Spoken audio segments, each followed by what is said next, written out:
Agora foi. Então, professora, queria agradecer a sua presença aqui hoje. A professora doutora Elígia Lopes é enfermeira, doutora em saúde coletiva pela Faculdade de Medicina de Botucatu. Atualmente é docente da Fundação Hermínio Ometo, pelo curso de enfermagem e da Faculdade Americana. E atua nas seguintes áreas: saúde coletiva e pública, saúde da família, saúde materno-infantil, HIV e AIDS, saúde mental e tabagismo. Seja muito bem-vinda, professora. Fique super à vontade. O seu microfone está fechado. Sempre acontece isso, né? Obrigada. Então, muito obrigada pelo convite. Fico feliz, assim, né? Não sei se, Larissa, você depois você pode me contar, né? Não sei se foi naquela aula da Paula, né, que você estava, ou enfim, se você não Foi estava, se sim. foi você. Então, eu fico feliz de ter despertado mais interesse, ou até mesmo de querer compartilhar isso com outras pessoas, né? Porque eu acho que é um assunto bastante importante, bastante interessante também. Então, quando a gente fala sobre isso, gera um interesse, gera uma curiosidade. E não sei, até ia perguntar, a liga de vocês, ela é multiprofissional ou todo mundo aqui é da enfermagem? Como que é a característica? Sim, ela é multiprofissional, mas a maioria das pessoas são da área da saúde. A E maioria é área também é da saúde. aberta para outras. Tem profissionais da saúde fora da Unifesp também, e tem alunos de Ah, que outras bacana. faculdades também. Ai, que bacana. Não sabia que ela tinha essa abertura toda, muito bacana. Então, eu fico feliz, né? Não sei aí quais são as áreas de vocês, infelizmente, né? Eu até comentei com a Larissa que hoje eu dou aula às 7, então o tempo ele é um pouquinho curto. Eu até consigo ficar um pouquinho mais, mas ele é um pouquinho curto, então eu não consigo perguntar, né, para todo mundo aqui, ai, que áreas vocês são. Mas enfim, fiquem bem à vontade para fazer colocações, para colocar experiências, dúvidas, o que eu puder contribuir, fiquem à vontade, tá? Eu trouxe uma apresentação, mas mais assim para dar o norte, tá, gente? Assim, não tem muita coisa nessa apresentação. Eu entendi mais que seria uma conversa mesmo, né? Então, deixa eu colocar aqui para vocês.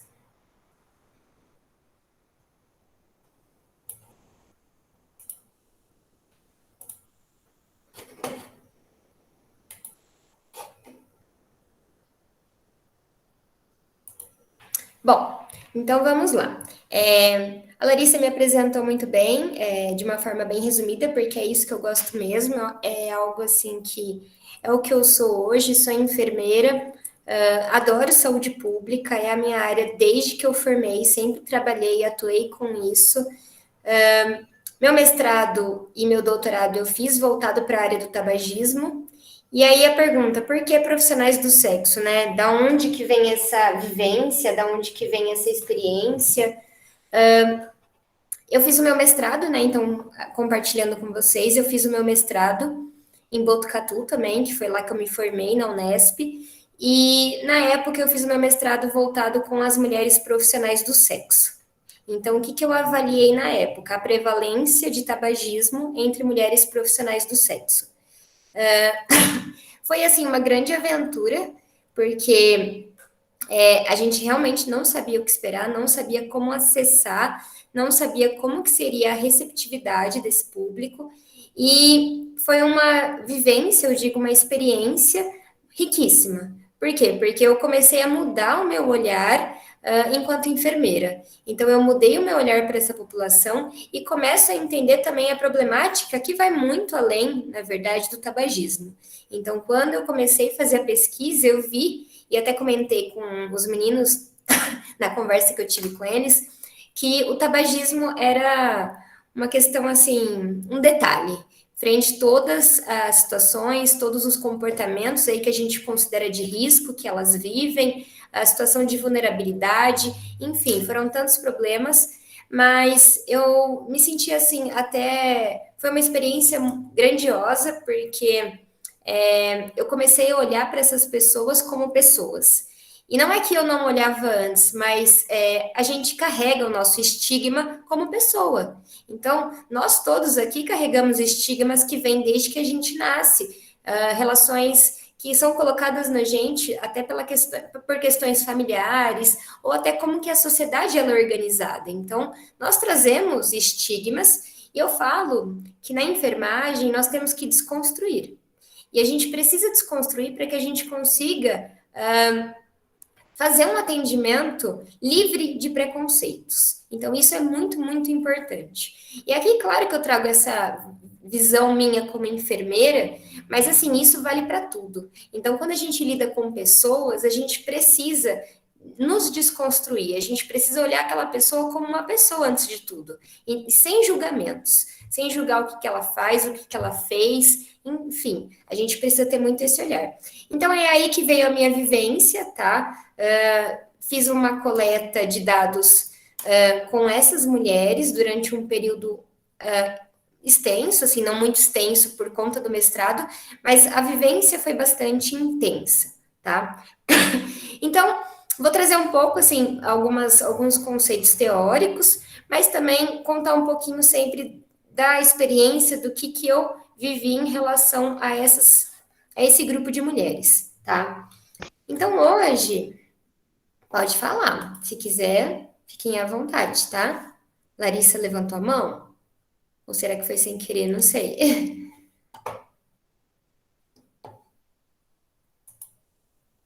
Bom, vou continuar então.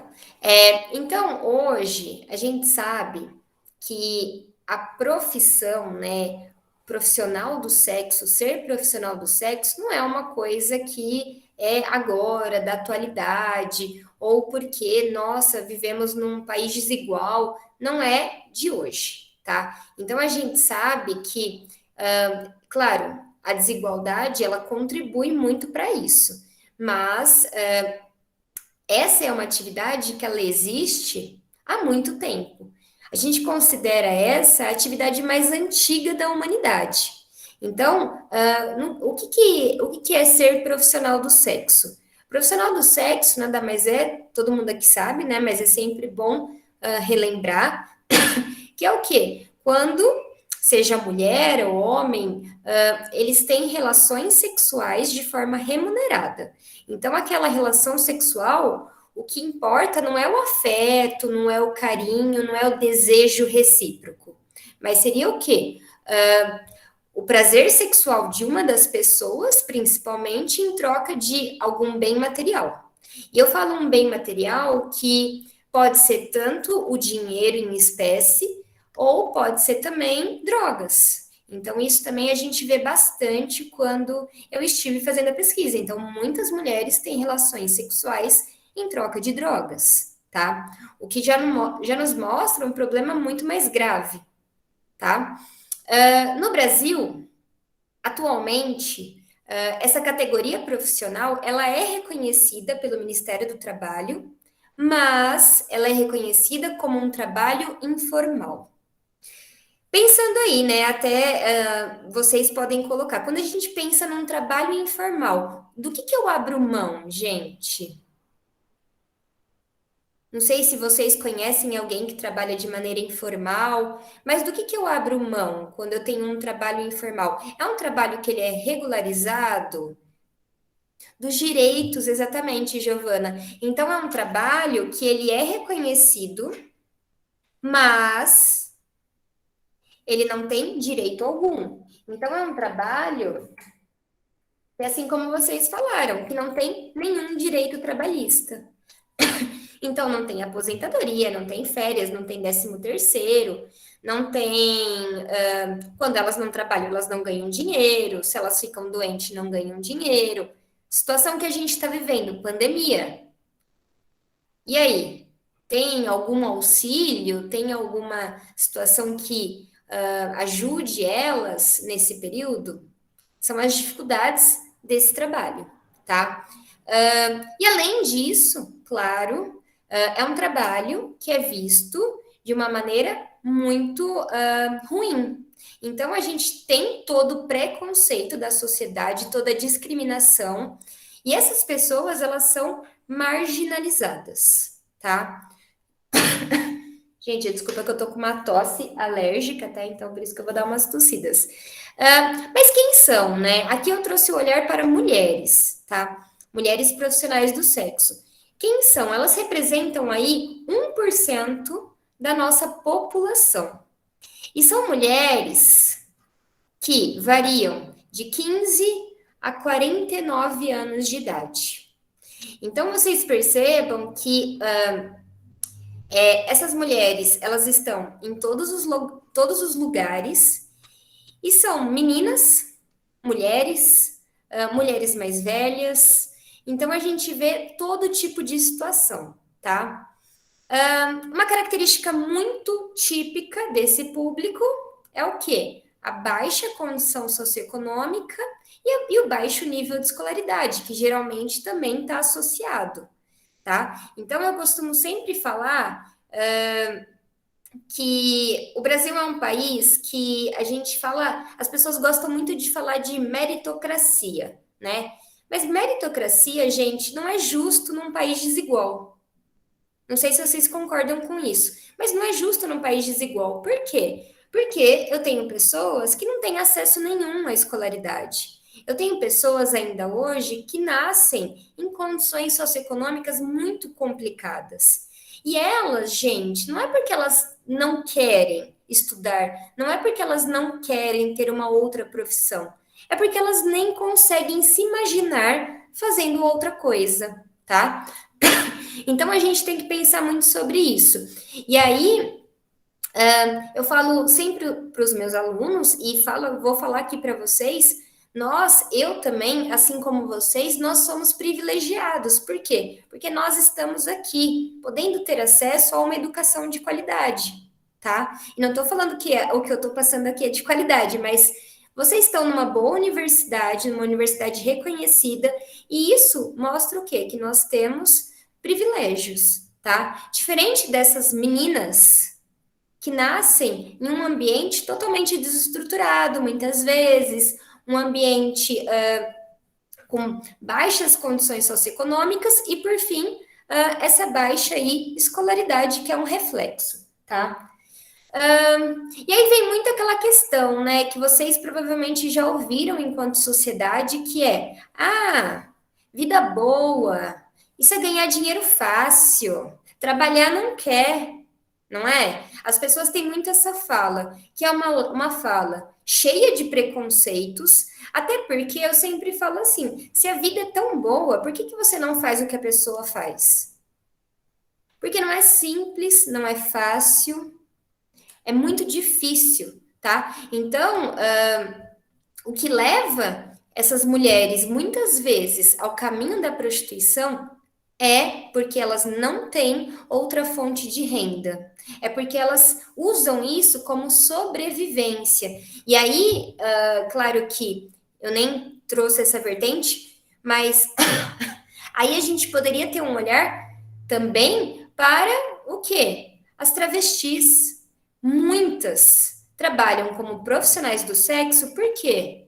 Porque elas não têm outra opção de renda. Porque são expulsas de casa, não é? A família não apoia.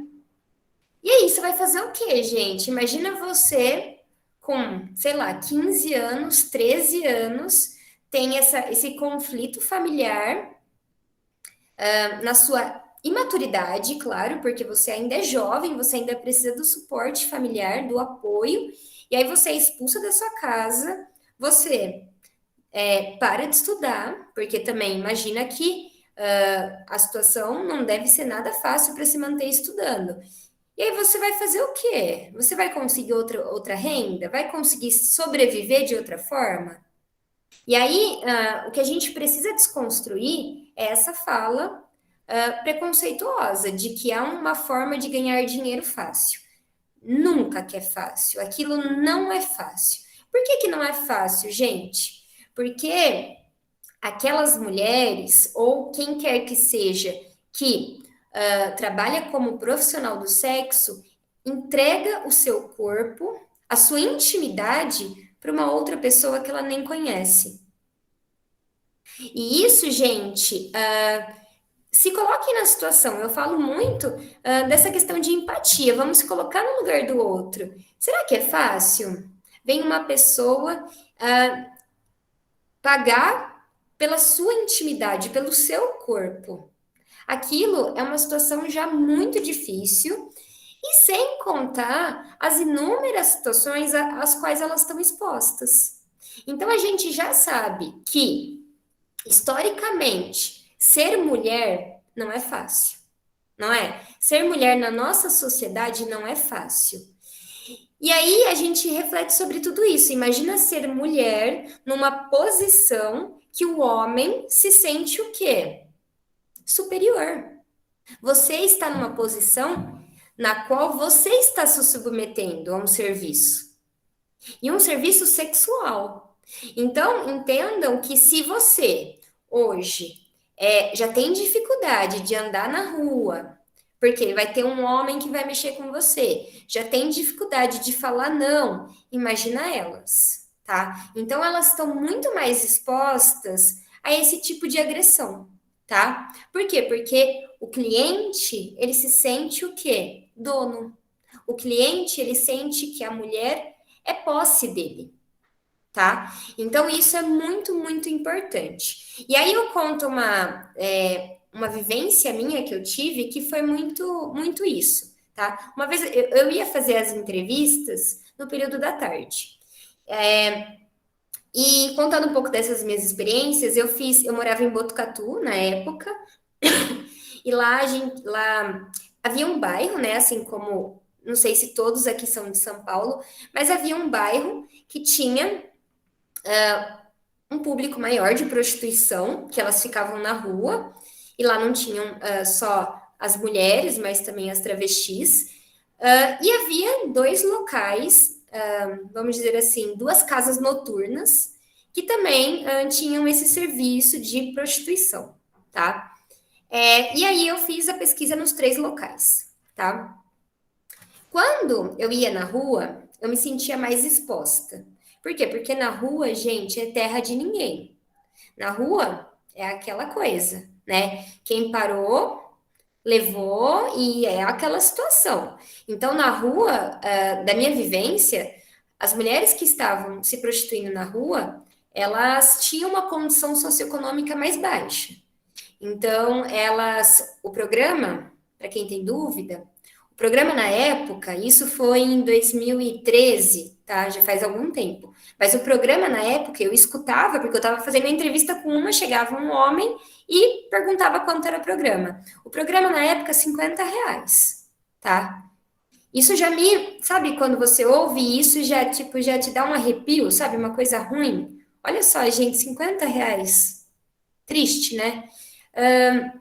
E aí, eu já vivia toda essa situação, mas tudo bem, fui criando um vínculo com elas, achei muito, assim, importante, muito satisfatório para mim, porque criei vínculo. Então, eu ia no centro, Botucatu não é uma cidade grande, não sei se vocês conhecem, tem aí, sei lá, 120 mil habitantes, 130 mil. Eu ia no centro, encontrava uma delas, elas me cumprimentavam, oi, Lígia, como você tá?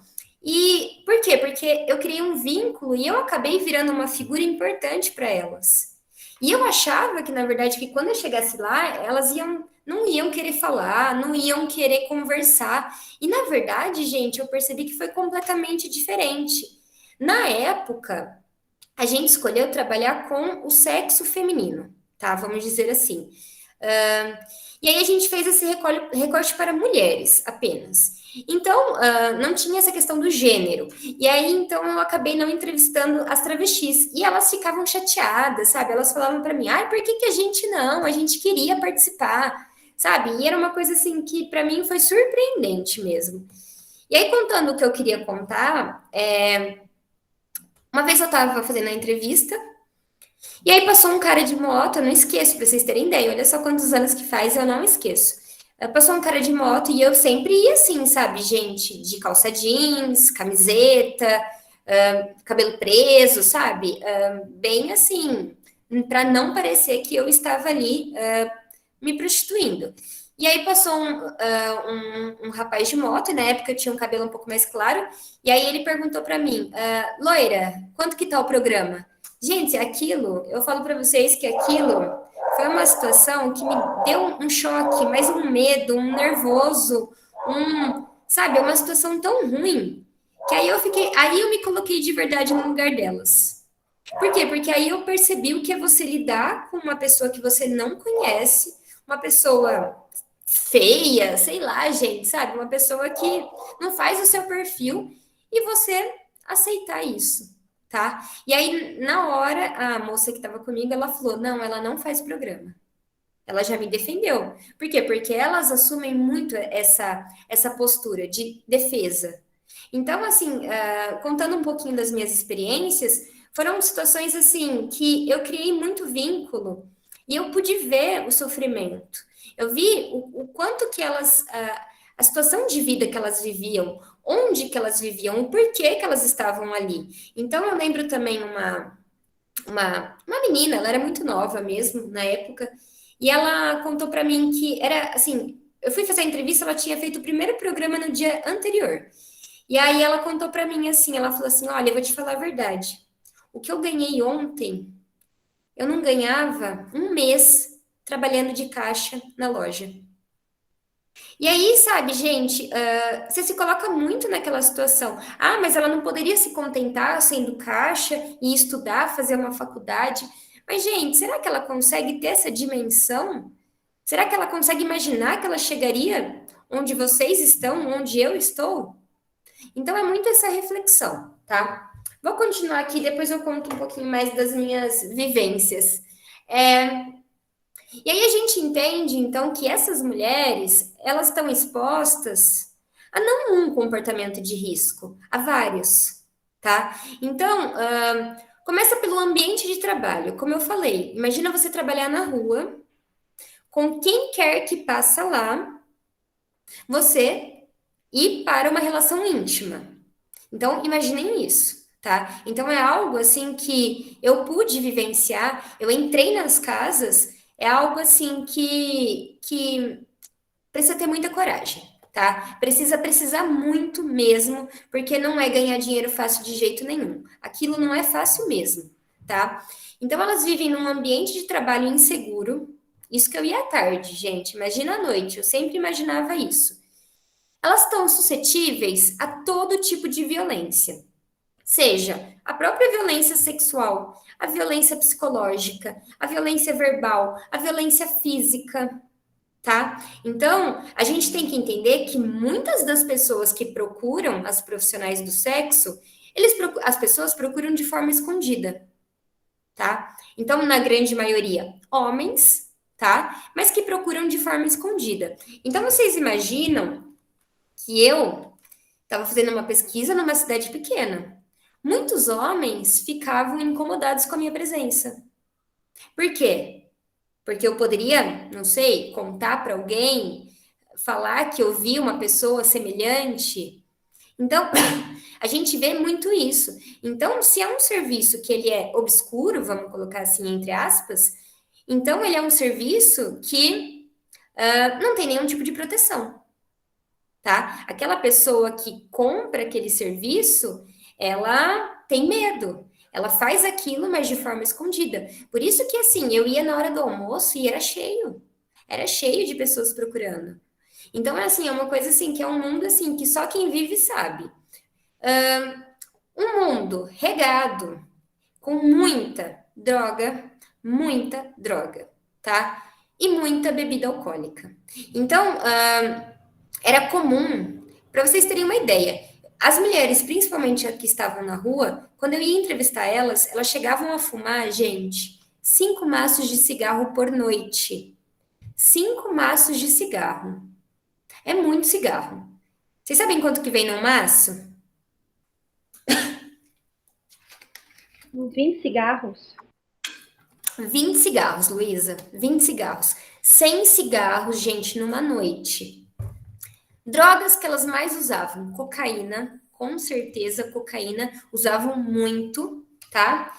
E bebida alcoólica, muita também, tá? E isso porque também a gente também tem que ter essa concepção. O cliente, isso pode chocar vocês também, porque me chocou. O cliente, muitos clientes que procuram, não procuram nem pelo sexo. Eles procuram para ter uma companhia, Olha só, gente, pessoas com condições socioeconômicas procuram para ter uma companhia para usar drogas. Então, às vezes, sabe aquele lar perfeito, aquela família tradicional brasileira, o marido, enfim, sai no período da tarde, sai no período da noite e vai usar drogas com as profissionais do sexo. Essa é a realidade, tá? E isso no início me parecia assim, nossa senhora, que horror! Mas é a realidade e a gente precisa encarar ela como ela é, tá? Então, elas usam muita droga, tá? Até pela própria característica do ambiente, um ambiente muitas vezes noturno, um ambiente no qual elas têm que ficar acordada, um ambiente no qual a bebida faz parte, o cigarro faz parte, as drogas acabam fazendo parte, tá? Principalmente a bebida, gente, também esqueci de falar. Nas casas noturnas eu via muito isso. Por quê? Porque, não sei se vocês imaginam, mas como que funcionava? Era como se fosse uma chácara, tá? As mulheres passavam uma semana. Então, a prostituição, incrivelmente, ela funciona mais de segunda a sexta do que de final de semana. Olha só como que é para a gente refletir o consumidor, né? Quem que é o cliente. Então, ela funciona mais de segunda a sexta, e essas mulheres, elas ficam lá a semana toda, vamos dizer assim, elas saem da casa dela, e muitas, detalhe, tá? Muitas não eram de Botucatu. Então, as mulheres, muitas, elas vão se prostituir do outro lado da cidade ou até em outra cidade. Por quê? Para que ninguém saiba, tá? Então, quando eu perguntava, a grande maioria das famílias não sabiam. Ah, mas como, Lígia? O que que elas falam? Gente, elas falam de tudo. Eu lembro de uma que ela era até bem assim, elas falavam pra mim, elas falavam brincando, elas falavam assim, Lígia, você tem que vir aqui à noite. Aqui de manhã, de tarde, a gente tá acabada. A gente acabou de acordar. Você tem que vir à noite para ver como que a gente fica maravilhosa. E era isso, assim, sabe? Elas tinham, assim, silicone, aquele cabelo. Eram mulheres que te causavam uma boa impressão. E aí elas acabavam fazendo isso como fonte de renda, tá? Então, muitas mulheres que eu atendi eram até casadas que eu atendi, que eu fiz a pesquisa. Elas eram até casadas. E a família não sabia que ela se prostituía. Mas por quê? Porque ela, por exemplo, era dona de uma loja na cidade dela. Aí ela falava que ela, por exemplo, ia para São Paulo fazer compra de roupa. Ela falava que ela trabalhava viajando, que ela tinha que viajar e passar a semana fora. E aí muitas falavam sobre isso. Essa questão, principalmente isso na casa noturna, essa questão de me programar, ganhar um dinheiro, construir o que eu quero, construir uma casa, uma loja, uma fonte de renda e sair da prostituição, tá? Então, muitas tinham isso como plano. Mas voltando à questão da casa noturna que eu ia falar sobre as drogas, pensem que é uma chácara, que as mulheres passam ali a semana e tem um dono, tá? Então, alguém lucra com isso, de alguma forma. Uma forma que eles têm muito de lucrar é com a bebida, tá? Então, à noite tem um bar, a pessoa que vai lá, a procura aí, né, dessa relação, ela vai beber, vai pagar a bebida para a mulher, enfim. Por isso, muito da bebida, principalmente nas casas noturnas, tá? O risco, claro, isso assim, olha, gente, todo mundo quando pensa em profissional do sexo só pensa em ST. Mas eu vim aqui para desconstruir isso mesmo, tá? Porque, claro, existe um risco, com certeza. Mas ainda tem muito essa preocupação. Então, quando eu ia lá, elas pediam para eu levar preservativo. Porque assim, eu tinha uma boa relação, né, com a secretaria e às vezes eu até levava para elas. Então, assim, preservativo, lubrificante. Então, elas, posso dizer até que elas se cuidam mediante o possível. Por quê? Porque também a gente sabe que uma pessoa, quando faz uso excessivo de bebida alcoólica, de drogas, é claro que provavelmente ela acabe se esquecendo de se cuidar, tá? Então, a IST, ela é uma problemática sim, tá? Não tô falando que ela não é, mas olha só o tanto de coisa que também é problema nessa população. E além de tudo, né, uma gravidez indesejada, tá? Então vocês imaginam engravidar numa situação dessa. E eu cheguei a atender, tô com essa mania. Eu cheguei a fazer pesquisa com uma mulher grávida. Eu não esqueço também. Foram situações assim bem marcantes para mim. Essa pesquisa ela ficou bem gravada para mim. Então, provavelmente ela engravidou naquela circunstância, naquela situação, e é uma situação bem complicada, tá? E aí a gente olha para tudo isso e pensa, meu Deus, quantos problemas, por onde começar? A gente olha para tudo isso e entende que o acesso à saúde também não é fácil. Por que, que o acesso à saúde não é fácil? Começar pela seguinte questão. Vocês conhecem, vou perguntar para vocês, alguma política pública de saúde voltada para mulheres profissionais do sexo ou para profissionais do sexo no geral? Não. Não. Alguém conhece? Não. Pode dizer assim, não tem problema. Porque não existe, não é? Não existe. E aí, gente, se eu não tenho política pública, vocês já devem estar aprendendo sobre isso. Se eu não tenho política pública, como que eu traço uma estratégia? Não é? Como que eu penso em ações para o público? Por exemplo, eu estou aqui falando para vocês as problemáticas. Só que eu preciso o quê? Pensar, olha, esse público tem essas problemáticas. Pensando nisso, como que eu vou agir para alcançar esse público? Porque, gente, vamos pensar bem. A começar da seguinte situação: é um público que trabalha à noite e dorme de dia. Então, é um público que dificilmente vai buscar um serviço de saúde para se prevenir, tá?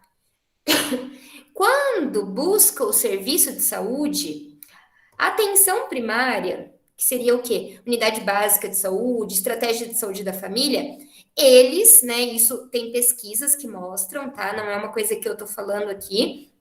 Até depois deixo as referências aqui que eu usei, até para montar esses slides. Então, a atenção primária, ela ainda é um dos locais mais referidos para que as profissionais do sexo consigam atender às suas demandas de saúde, tá? Então, no geral, para que elas procuram? Uma consulta preventiva, né? Um Papa Nicolau, para pegar preservativo, para acompanhar um pré-natal, caso aconteça uma gravidez, de repente, para fazer o uso de algum método contraceptivo, e vez ou outra, uma minoria procura para fazer algum exame de rotina, tá? Ai, mas por que que elas não procuram? Vamos pensar bem. Será que elas vão ser bem recebidas? Será que, quando elas chegarem lá e perguntarem com que você trabalha? E ela falar, sou profissional do sexo. Será que não vai ser aquela coisa que não deveria, sabe? Todo mundo fica, meu Deus, fulana, você viu profissional do sexo? Meu Deus, que horror. Não é assim? Eu, particularmente, sou de São Paulo, mas nunca trabalhei como enfermeira em São Paulo. Mas no interior, eu vejo o quê? Que as pessoas, elas têm muito esse olhar julgador. Então, chegou uma pessoa, quem quer que seja, para pegar preservativo. Nossa senhora, essa vai aproveitar, hein? Gente, o que que você tem a ver com a vida sexual dela? Não é? O que que você tem a ver se tem ali é para ela pegar e que bom que ela tá pegando. E esses olhares julgadores, eles trazem o quê? Incômodo. Então, o que que eu via da minha vivência, tá? Quando eu estava com elas gostavam de conversar comigo, por quê? Porque eu não julgava, porque eu estava ali de igual para igual. Eu não estava olhando se a roupa dela era X, se era Y, se aquilo que ela fazia era horrível, se não era, se era contra a moral, os bons costumes. Não, eu estava ali tratando ela como pessoa. E o que que eu percebia muito? Que, no fundo, é uma população carente de atenção. Carente de atenção porque ninguém lembra delas. Ninguém cuida delas. Esses dias eu estava dando aula, e até como já ia dar aula aqui para vocês, eu estava falando do PAISME, não sei se vocês conhecem, que é a política de atenção integral à saúde da mulher, quando ela surgiu, e tinha muita essa crítica do movimento feminista que não conseguia ter um olhar para a mulher, as mulheres assim em situações mais vulneráveis, e fala até dessa questão das profissionais do sexo. E aí eu vejo que até hoje, né, a gente ainda não tem um acesso, um serviço, uma política pública voltada para essa população. E aí fica muito perdido, elas ficam muito perdidas na nossa rede de atenção à saúde. Então, elas acabam buscando o serviço quando elas realmente necessitam. Por quê? Porque elas vão chegar lá no serviço, as pessoas vão olhar com cara feia, com olhar julgador, vai ter falta de acolhimento dos profissionais, tem a questão também do horário de funcionamento que acaba não sendo fácil. Então, gente, assim, que eu posso dizer? Mas quantos problemas, né? Eu não dei nenhuma solução. Mas vamos pensar o que eu, Lígia, penso como solução para essa problemática.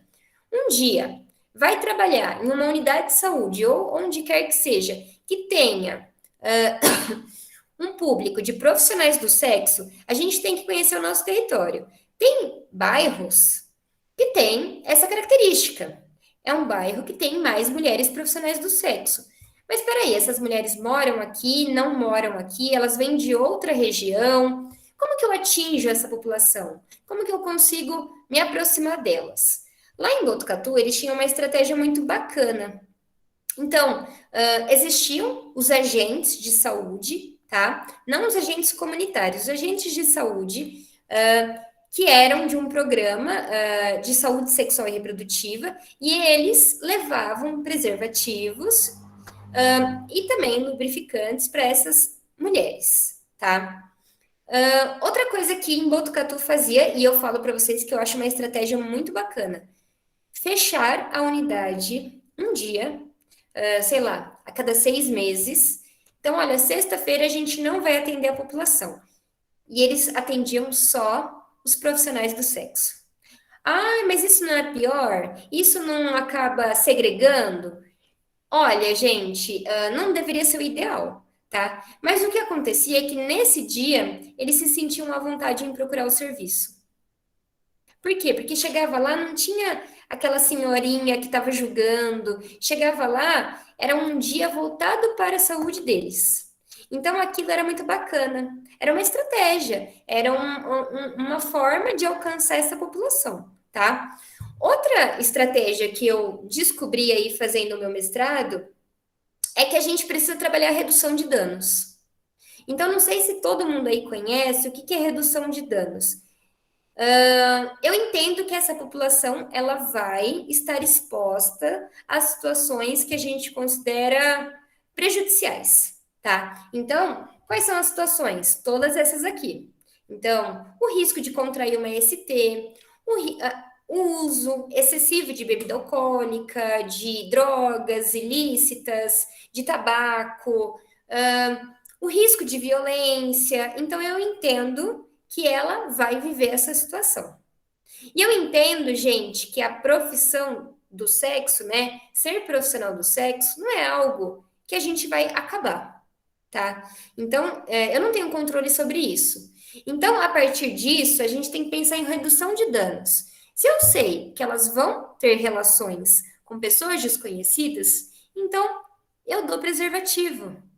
Eu dou gel lubrificante para minimizar os danos. Eu, sei lá, crio estratégias para que eu consiga lidar com essa problemática, tá? A redução de danos ela é muito importante. O olhar para essa população é muito importante também. Entender que são pessoas que estão em situações vulneráveis, que vêm de uma condição socioeconômica, na grande maioria, muito ruim, que estão ali porque elas precisam, tá? São pessoas, às vezes, que têm uma dependência de drogas, então crack, tem mulheres que têm dependência, e é uma forma delas conseguirem comprar aquela droga. Então, eu vou encontrar mulheres em diversas situações, e eu tenho que entender que essa é a realidade. E eu tenho que criar maneiras de lidar melhor com essa realidade. Eu penso que essas são estratégias fundamentais, tá? Para que a gente consiga alcançar. As políticas públicas também são fundamentais, e mais que isso, né? Mas claro, não está no meu alcance, nem no de vocês, provavelmente, mas regulamentar também essa profissão também seria muito importante para que essas mulheres passassem a ter direitos, tá? Você acredita que a regulamentação, como em outros países fizeram, pode proteger essas pessoas? Eu acredito que é um começo, né, Gabriela? Eu acho que não só a regulamentação, mas é um começo. A gente precisa parar de trabalhar dessa forma, essa forma de trabalho que vem se concretizando no Brasil, com todas as profissões, e já é concretizada com as mulheres profissionais do sexo desde sempre, não é uma forma justa, tá? Não é uma forma correta. Se eu considero isso, se a profissão do sexo é reconhecida como profissão pelo Ministério do Trabalho, então eu teria que regulamentar. É uma forma delas terem direitos, é uma forma delas terem acesso a uma aposentadoria, quem sabe. Então eu preciso pensar que elas precisam ter algum amparo, né? E hoje elas ficam muito a critério aí desse trabalho. E, gente, vamos pensar também, uma coisa que eu acabei não falando, mas quanto mais a mulher fica mais velha, também mais difícil é dela ganhar dinheiro, tá? Então, tudo isso vai influenciar. Então, é uma profissão, assim, desgastante, muito difícil, e, a gente precisa aí mudar muita coisa para a gente conseguir dar um pouquinho, assim, de cuidado, um pouquinho de atenção para essa população. Pode falar, Larissa, se você quiser falar alguma coisa. Mas isso é minha opinião, viu, Gabriela? Gente, olha, fui assim, bem pontual. Eu queria saber se vocês, se deu para esclarecer, se era isso, a Larissa aí pode me responder se era isso, se vocês querem tirar dúvidas. Eu fiz uma coisa assim, bem resumida mesmo, até para não ficar cansativo, até mesmo pela questão do meu horário. Mas, assim, espero que tenha sido proveitoso, que vocês tenham entendido a problemática. Passem a olhar com olhos diferentes. Então, quando vocês passarem na rua, virem pessoas nessa situação, entendam que elas estão ali expostas a todo tipo de violência, a todo tipo de situações complicadas, né? Vamos colocar assim, que seriam as ISTs, o uso excessivo de drogas, o uso abusivo, enfim, elas estão expostas a N situações que é muito complicado, tá? Então, se a gente não tiver um olhar, se a gente não tiver um cuidado para essa população, elas ficam, são pessoas que vivem marginalizadas, tá? Então, só para finalizar mesmo, como eu disse, se tem, eu falo muito isso, gente. Se tem, é porque tem quem procura, tá? Então, a gente não pode esquecer isso.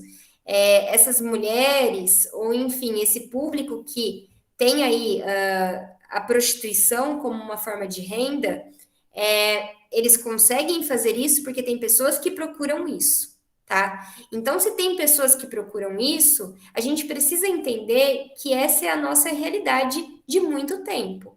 Então, eu preciso começar a ter um olhar mais cuidadoso. Eu, enquanto profissional de saúde, preciso olhar para essa pessoa como uma pessoa que merece atenção à saúde também, tá? E não cabe a mim julgar, até porque eu não vivi o que ela viveu. Eu não sei o que ela passou para estar ali, tá? Então, eu tenho que fazer muito essa reflexão. Certo? Certo, professora, foi ótimo. É muito, muito bom esse olhar que você traz, principalmente porque você estava lá com elas, né? Isso traz os fatos que você de fato viu e vivenciou ali junto. Foi incrível. Só elogios aqui. A gente tem uma pergunta, acho que no Forms, que a Gabi vai fazer, mas a gente também tem o Alexandre e a Larissa Cipriano com as mãos levantadas. Se vocês quiserem fazer as perguntas, fiquem à vontade, viu? Ou pelo chat, ou pelo microfone, que vocês se sentirem mais à vontade. Boa noite, professora Lígia. Boa noite, Alexandre. Parabéns, excelente essa tua palestra, né?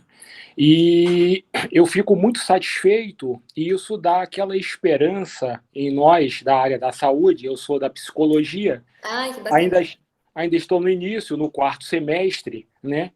Mas, sem dúvida alguma, num país nosso que tem carências em diversos setores, em diversas áreas, eu apenas acrescento o seguinte para não tomar o tempo de todos vocês. Eu sou um adepto da educação, né? A formação da próxima geração. Este teu conceito, que é o correto, né? Nós temos que começar, através das pedagogias, serem implantadas, né, um novo molde de educação, tanto na área pública quanto na privada, porque esse é um trabalho de formiguinha. Sim. Então, nós poderíamos plantar agora e, quem sabe, né, a próxima geração já chegue mais próximo do ideal, né? Porque todos nós somos humanos e, como você falou, julgar virou uma coisa tão banal, Sim. né? E a coisa mais simples é, vamos nos colocar primeiro na situação da pessoa, sob qualquer aspecto, e o julgamento para na hora, né? Sim. Mas, enfim, é um assunto muito polêmico que demanda muitas horas. Deliciosa a sua explanação, parabéns, Que bom.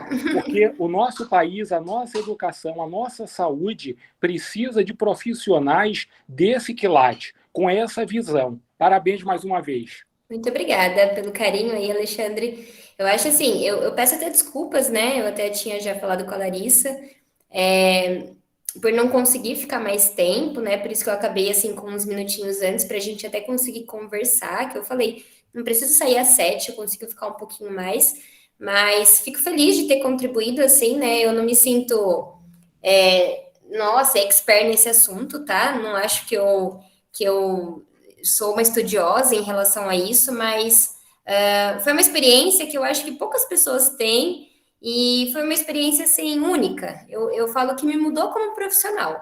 Então, assim, eu cheguei a encontrar, Alexandre, com uma delas, né, no meu doutorado. E no meu doutorado, para você ter uma ideia, eu fazia uma pesquisa com a população com HIV/AIDS. E eu atendia nesse serviço e eu encontrei com ela. E ela falou para mim: Nossa, Lígia, você lembra de mim? E aí eu fiquei, né? Nossa, não sei da onde, não sei da onde, não sei da onde. Lembrei dela. E aí eu falei: Olha só, né? Na época eu nem imaginava que ela tinha HIV. E olha só que situação. Então a gente vive muito aquela situação. Então foi uma experiência que eu falo assim que ela foi única, que eu olho hoje e com certeza me mudou como profissional. E vocês aqui, eu espero que é uma sala cheia. Fico feliz, orgulhosa de coração de saber que tem tanta gente de tantos cursos diferentes participando de uma liga, que é uma atividade de extensão importante, né? Que traz essa proximidade com a prática, com a comunidade, enfim. E fico feliz desse interesse, porque se a gente voltar até o tempo que eu fiz graduação, não sei se esses assuntos seriam explanados dessa forma. Então, eu fico bastante feliz e bastante esperançosa também, viu, Alexandre? Porque é o que você falou. Precisa mudar uma hora, né? A gente acredita que precisa mudar. E quem sabe, de algum lado tem que começar, né? Então, tenho certeza que vocês também serão profissionais muito mais atentos à postura, à forma de tratar, o acolhimento, a postura não julgadora. E é isso, assim, obrigada mesmo pelas palavras. Eu é que agradeço.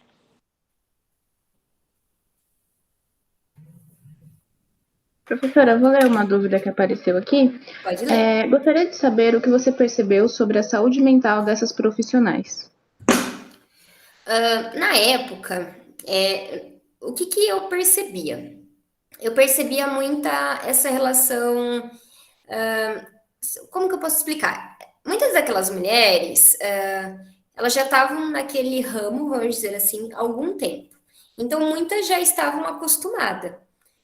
Mas essa situação de não poder contar para a família, ter que trabalhar em um lugar que não é a sua cidade, e essa distância que elas tinham que manter para não ter esses julgamentos dentro de casa, para não serem marginalizadas dentro da sua própria casa, eu via que isso gerava uma certa angústia. Então, eu via, assim, em algumas falas, essa situação de sentir falta, de poder voltar logo, de não querer mais trabalhar com isso. Então, isso, assim, só para vocês entenderem, eu não adentrei na época sobre essa questão da saúde mental, mas eu via muito essas posturas. Só para contar uma situação que eu lembro também, teve uma menina que eu falo que ela era uma menina, tá? Ela tinha 18 anos, gente, recém-feitos. E aí ela tava lá na casa noturna. E ela tinha acabado de chegar de uma cidade vizinha, de Botucatu, e ela estava muito nervosa. Sabe quando você vê no olhar dela que ela nunca tinha feito aquilo? Ela estava nervosa, ela chorava.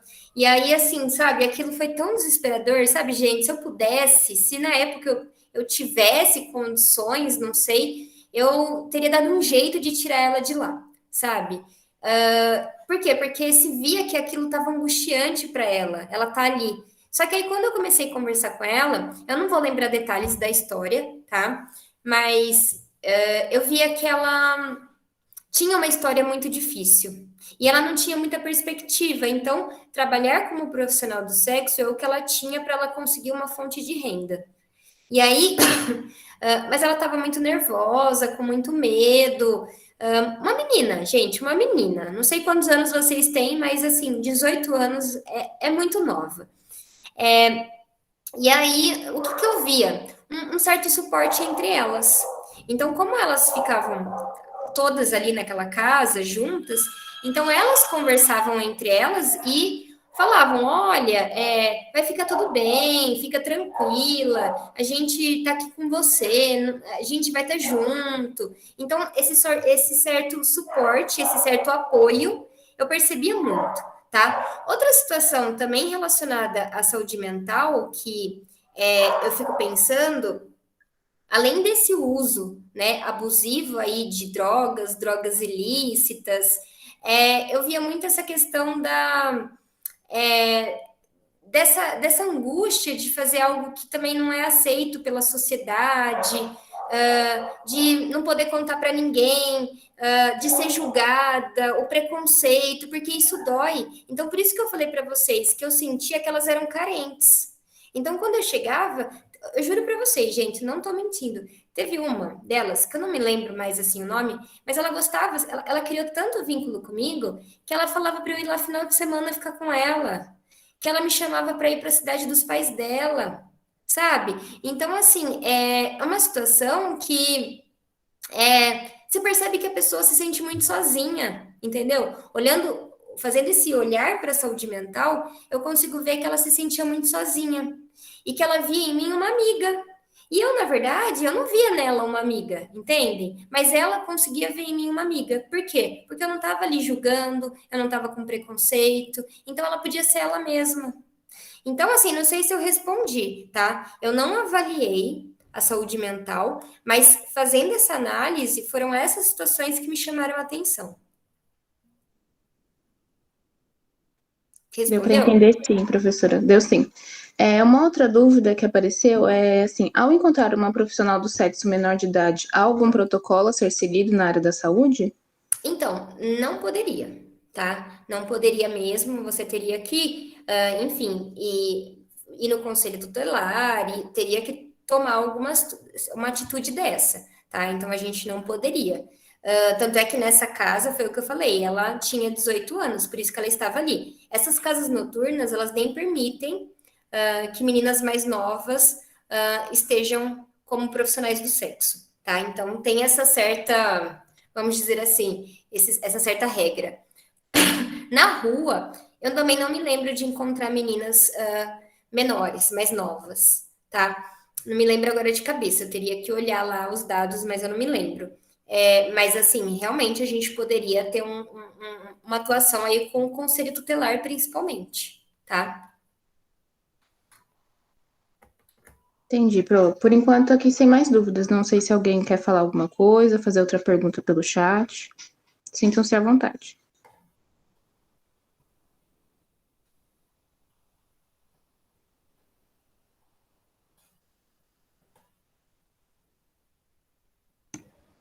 Bom, se vocês forem lembrar de alguma dúvida, podem mandar no chat. Se vocês lembrarem depois, vocês podem me chamar no WhatsApp e eu posso passar para a professora também. Eu deixei também aqui meu e-mail.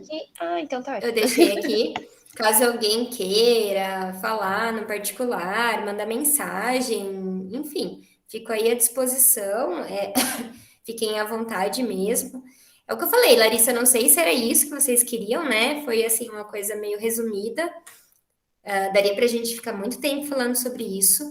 Tem muito artigo, muito não, tá, gente? Tem pouco, na verdade. Tem pouco artigo sobre profissionais do sexo, mas artigos bem interessantes. Então, quem tiver interesse, eu posso também mandar para vocês.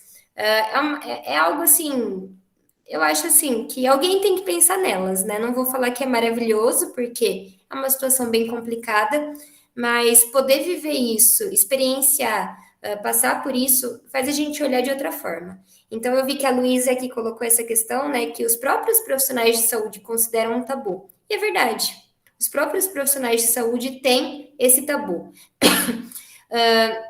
E a gente passa a olhar de outra forma. Então, acho que isso é bastante bacana. Quem aí se interessar, quiser, fique à vontade, tá? Estou realmente à disposição. Pro, muito, muito obrigada. Só elogios no chat. Foi maravilhoso. Com certeza está preocupada de suprir as expectativas. Foi excelente. É um assunto que a gente precisa muito conhecer, discutir, refletir, principalmente desconstruir, né, os nossos preconceitos, principalmente na área da saúde, né, para que essas profissionais se sintam acolhidas, né, porque essa falta de acolhimento faz com que elas não procurem, né, os serviços que são necessários. E a gente queria agradecer, em nome da diretoria da Liga, eu quero agradecer imensamente pela sua presença. Eu sei que você já precisa ir para a aula agora. Muito obrigada por ter aceitado o nosso convite. A aula foi incrível. Que bom, E meninas. só agradecer. Muito obrigada, professora. Obrigada a vocês pelo convite e fico à disposição, tá bom? Muito obrigada. Obrigada aí pela participação. Espero aí que tenham aproveitado um pouquinho, tá bom? Beijo para uma ótima aula, viu? Vou sair que eu vou já para aula, tá bom? Tá bom. Beijo, Tchau, tchau. gente. Beijo.